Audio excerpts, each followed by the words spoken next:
so packed. I think there's a lot of people here in Taipei these days.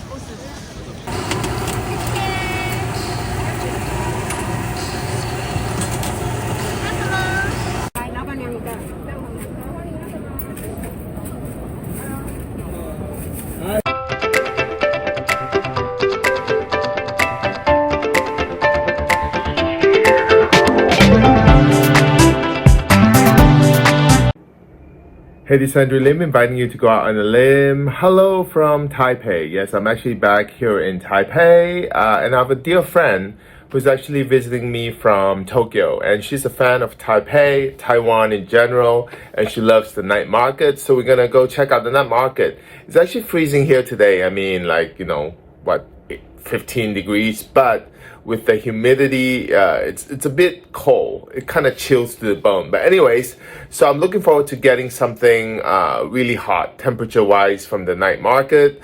We're gonna start with Ningxia Yeshi, and if that doesn't suffice, we'll check out other night markets as well. So come go on a limb with me, and we'll check out the amazing night markets here in Taipei together. Folks, before we start, kindly hit the subscribe button and the notified button for new content that I upload weekly. 谢谢.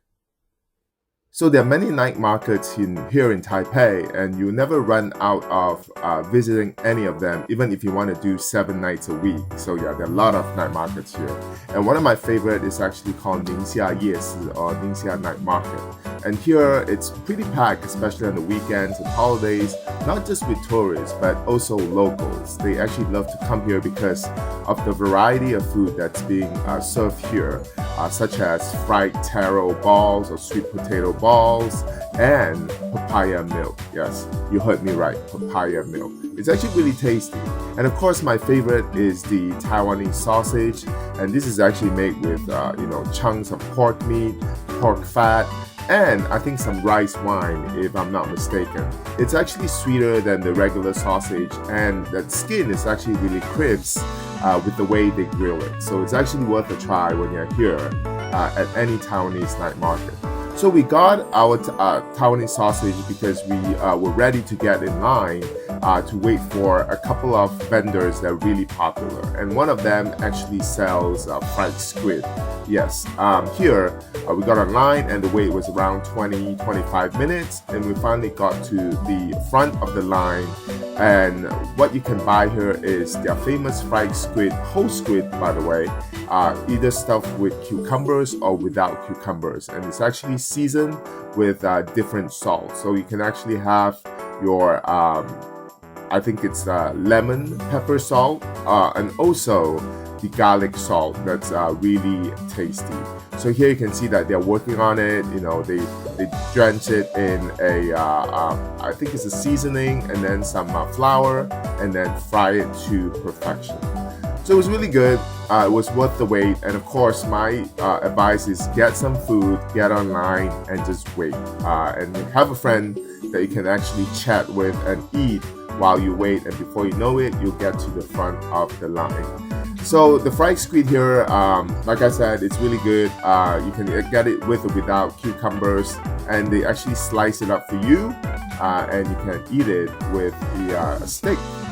So it's a good finger food, I have to say, here when you're walking in the night market and enjoying the food. So we got our fried squid, and then we went to a second stall, and this stall actually sell fried taro balls. Yes, so with our fried squid in hand, we started eating it and waiting, and before we know it, another 20-25 minutes, we actually got to the front of the line.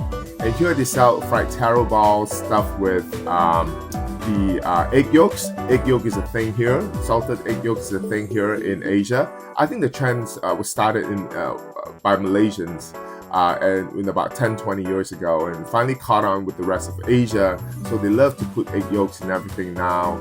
And this fried taro ball is really tasty. It has egg yolks and actually pork meat floss in there as well. I really like it. I mean, especially on a cold day, when you eat something that's steaming hot, it's really tasty. So it's worth a try when you're here in Ningxia Yeshi as well.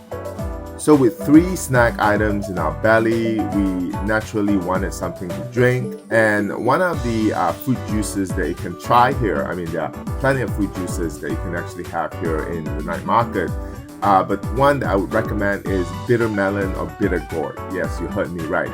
So bitter melon, add honey to it. It's actually really tasty, but go for the white ones, not the green ones, because it's less bitter and less tart. And when you add honey with it, which is how they serve it, it's actually really refreshing. I really like it. So check that out when you're here in any of these Taiwanese night markets. I think you'll like it. So with beverage in hand, we were ready to get online for our third and final spot where we wanted to try the famous vendors here in the night market, Ningxia night market. And this one actually sells, they're known for their oyster omelet. Yes, the wait for this one was actually the longest. It was about 45 minutes wait. And we waited patiently because they say they have the best oyster omelet. Finally, we got to the front of the line, and the oyster omelet in Taiwan, I have to say, is different than the oyster omelet served in Malaysia. I personally prefer the ones in Malaysia, to be honest with you, and I'll tell you the reason why. But here, people, obviously they love the oyster omelet served at this vendor because, I mean, you waited for like 45 minutes, so hopefully it was good. So we sat down, we ordered the oyster omelet, and of course we also ordered the clam soup, which was actually my favorite. It was really tasty and clear. And the mi gao, which was, I have to say, disappointing. It doesn't really resemble the normal mi gao that I like. So the soup was really good. It was really clear, it was really fresh. The clams, albeit a bit smaller, was actually really fresh as well. Really add to the flavor of the soup, which is what I needed on a really cold day. So finally we had the oyster omelet, and here they have a few oysters, not enough oysters, mind you, but the few that we had here on this plate was actually plump and baked and fresh. But what really got to me was the starch. Like, I really do not like the starch. In Malaysia, when they do the oyster omelet, you don't put as much starch, actually very little. But here in Taiwan, they obviously are generous with it, which is what I do not like. So of the 3 vendors that we got online for, this one was not worth it, I have to say. I mean, and this one was the longest. So you know what? At least we tried, and we knew that we would not come back here. Finally, we walked past, stinky tofu, the infamous stinky tofu, which you find in every street market because you can smell it from feet away.